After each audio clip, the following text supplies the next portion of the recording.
Welcome back to the Michigan Airsoft Tour, where I'm traveling across Michigan, checking out all the different airsoft fields and ranking each one across 10 scoring categories for a final score out of 100. And today, we're talking about TC Paintball Lansing, located just south of Lansing, Michigan.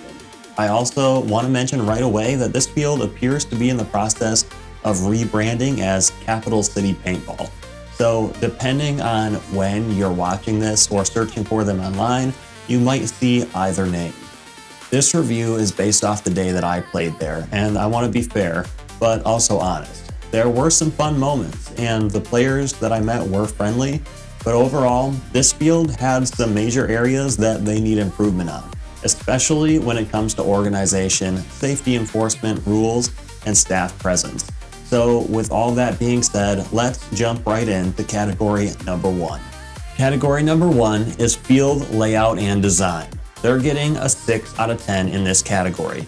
This field is broken down into multiple smaller play areas, and I don't mean tiny, but they're definitely separated fields. They're divided by nets and space. From what I could tell, there were probably 3 separate fields, and we played on 2 of them. One of the fields was definitely more fun than the other, for me anyway. The one with the black drain culvert tubing and the big hill in the middle had a pretty cool fast-paced layout, but that might just be my preference. You can tell that these fields were originally designed probably more for paintball or some kind of speedsoft style or speedball style play, and that section worked better for that kind of quick action. The bigger field though didn't flow as well for me. The way that the structures were laid out felt a little bit awkward, and because each field is separated, you don't really get the option to combine everything into one larger, more cohesive field in if there's a larger event or something. I think rearranging the larger field a little bit and adding more buildings or better position cover would help a lot there. For now, the field layout and design is getting a 6 out of 10. Moving on to point number 2, structure, cover, and quality. For structure, cover, and quality, they're also getting a 6 out of 10 here. A lot of the structures on the main field that we played were made from recycled materials. That's not automatically a bad thing. Plenty of fields use recycled materials. It can work if the buildings are safe, sturdy, and useful. But here, a lot of the cover left something to be desired. Some structures were showing wear, some were falling apart in some spots, and many of the buildings were very short or small, which kind of made them awkward to play in or play around. There were definitely more moments where the structures felt more like temporary paintball cover than airsoft buildings that you could really move through and fight around. For some airsoft especially, taller walls, larger buildings, and more usable interior spaces would really help a lot here. My recommendation would be to use the newer materials when possible, patch up holes, remove and repair anything that has like rough edges or maybe like exposed nails or anything, and build some larger structures with taller walls that players can actually move through more comfortably. There's room to improve here, so structure, cover, and quality is getting a 6 out of 10. On to point number 3, gameplay experience. For gameplay experience, I'm giving them a 6 out of 10. The gameplay experience was a mixed bag. There wasn't a huge turnout on the day that I went, and that's not always something that the field can fully control, of course, but the way that the day was run didn't help much either. There was a lot of downtime between games, some confusion with the rules, and the game modes didn't really feel clearly planned out. The whole day felt like we were kind of winging it, honestly, just flying by the seat of our pants a little bit. It didn't feel cohesive or organized to me. It didn't feel like there was a strong plan for the day overall, and that hurt the overall experience here. I think this could be improved a lot by planning out the rec day ahead of time, having the game modes ready on a list, and having the rules clearly written out so you can make sure whoever is running the day can explain everything in a way that all players can understand, whether they're new or experienced. There were still some fun moments, but overall the gameplay experience is getting a 6 out of 10. Category number 4 is staff and ref quality. They're getting a 4 out of 10 here. This was one of the weaker areas from my visit to TC Paintball. There was one person running games, but it was unclear to me whether this was an actual staff member from the field or more of a player-led situation. That person was also playing in the games, and they were also one of the people that I had more noticeable hit calling issues with throughout the day. You'll be able to see some of that in my gameplay video from this field that I've already posted. The game modes were not explained super well, and it didn't feel like there was much thought or effort going into how the day was being run. It came across as kind of unprofessional and almost like this person was half directing things while also just hanging out and playing with their buddies. To improve here, they need clear professional staff members who are easy to identify, ideally wearing something that says TC Paintball or Capital City Paintball. Players should know who's running the day, who's reffing, and who's in charge if there's any kind of issues going on, or who to look to keep things running smoothly. Based on my visit, the staff and ref quality is getting a 4 out of 10. Category number 5 is value for the money. This is an important one.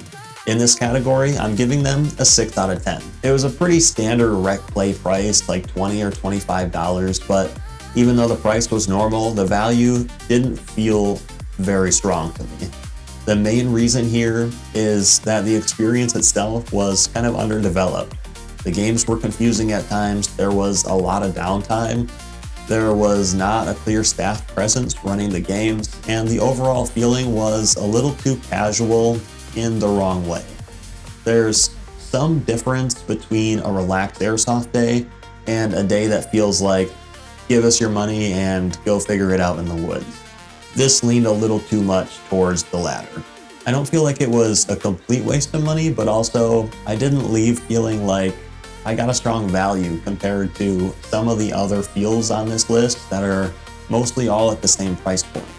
With better organization, clearer staff roles, planned out game modes, and stronger safety systems, this score could definitely improve. But for now, value for the money is getting a 6 out of 10.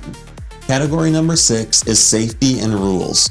I'm giving them a 5 out of 10 in this category. This was one of my biggest concerns from the day. I saw some very relaxed enforcement of eye protection on the field and barrel bags off the field. That alone is enough to make me a little nervous because those are some basic safety rules that need to be enforced every single time. The chrono process also felt very unprofessional. I was chronoed, but I wasn't given any kind of mark or confirmation afterwards. The person chronoing me didn't know what my minimum engagement distance was supposed to be. They didn't seem to know what I was supposed to be shooting at. And when I asked questions, they didn't have any answers. Luckily, I didn't run into anyone that seemed obviously too hot that day, but with that kind of loose chrono process, I can absolutely see how it could happen at some point in the future. I also don't remember the rules being read or handed out or clearly provided. I was the first person there that day, so I know that I didn't miss it. That means that a new player could show up easily and have no idea what the rules are, while someone experienced like me could potentially know the rules, and somebody that maybe is playing less honorably could easily abuse those rules if they're not stated ahead of time. The category needs a lot of work. They need clear rules, trained staff, proper chrono procedure, and active enforcement throughout the entire day on all parts of the field. Safety and rules gets a 5 out of 10. Point number 7, community and sportsmanship. For community and sportsmanship, I'm giving them a 6 out of 10. This is an interesting category because the players that I met were actually very friendly. They were nice to talk to and fun to play with, and for the most part, I barely had any hit calling issues from the general player base anyway. The biggest issue that I had was the person who was also running the games, playing at the same time. That's where it seemed like most of the hit calling issues were coming from me and the people that I was talking to. I can't say anything for the rest of the players, but that was my experience. So I don't want to make it sound like the players there were the big problem, because everyone seemed pretty cool. The regular player base was pretty cool, and it was mostly positive vibes for the entire day. But when the person running the things is also involved in some potential hit calling issues, that sets a bad example and raises some concerns for me. If that kind of thing doesn't get handled, it could spread into the rest of the culture over time.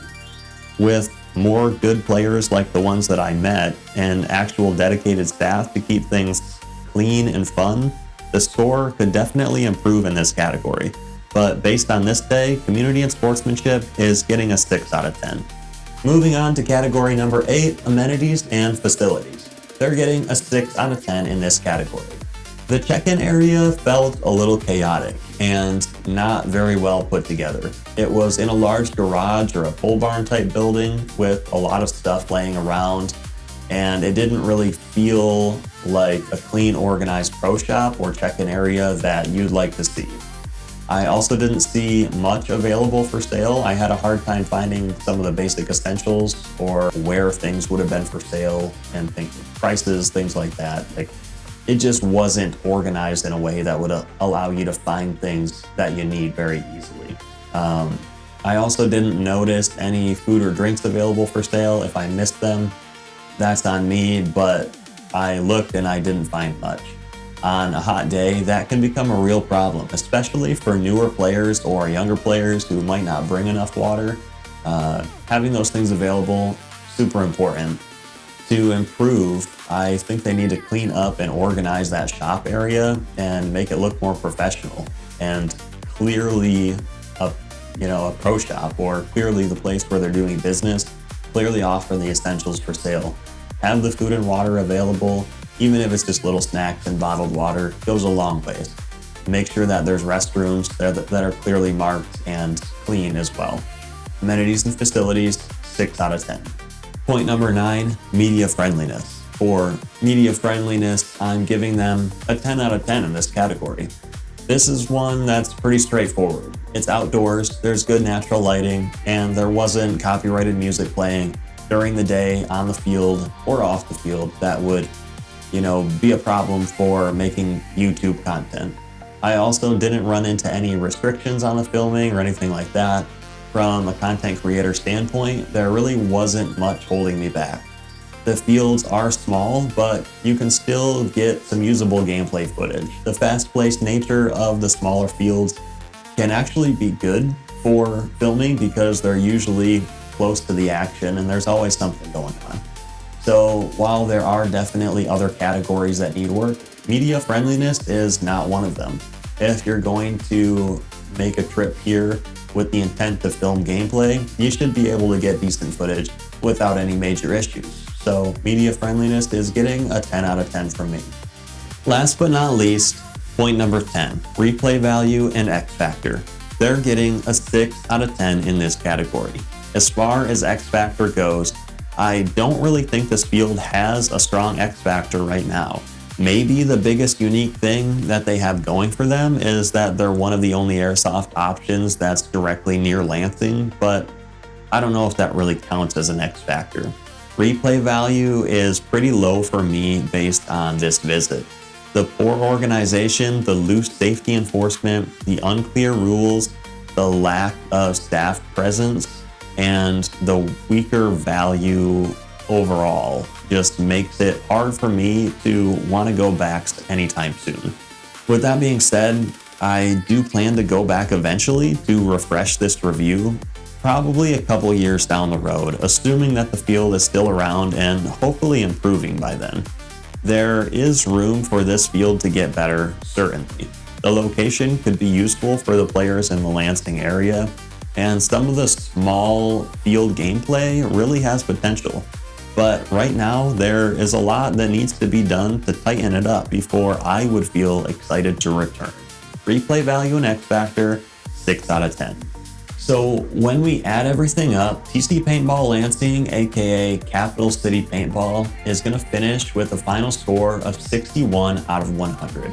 This was a pretty mediocre experience overall, and there is a lot of work to be done. The field has some things going for it for sure.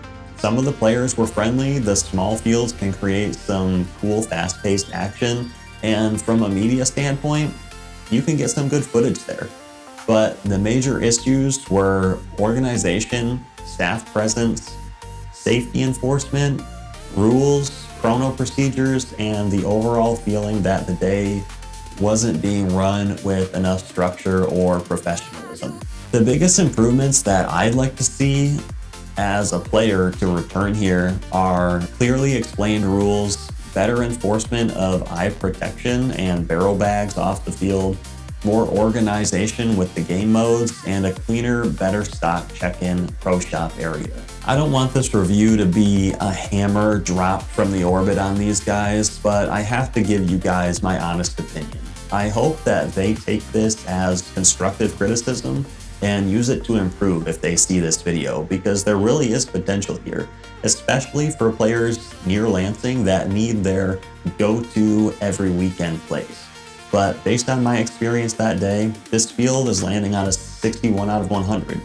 If you've played at TC Paintball Lansing or Capital City Paintball, let me know your experience. Did I experience something out of the usual? Did I catch them on a bad day, or have you run into some of these issues as well? Leave me your thoughts in the comments, because I want to plan my next trip there and I want to hear what the community thinks as well. If you're following the Michigan Airsoft Tour, make sure to subscribe, because there's a lot more to go. A lot more field reviews, and one final epic video that's going to rank all the fields from worst to best, to give you the honest, no BS truth about all the Michigan Airsoft fields, so you know where to spend your time and hard-earned money. So I will see you in the next one. Thank you so much for watching, and I can't wait to see you next time.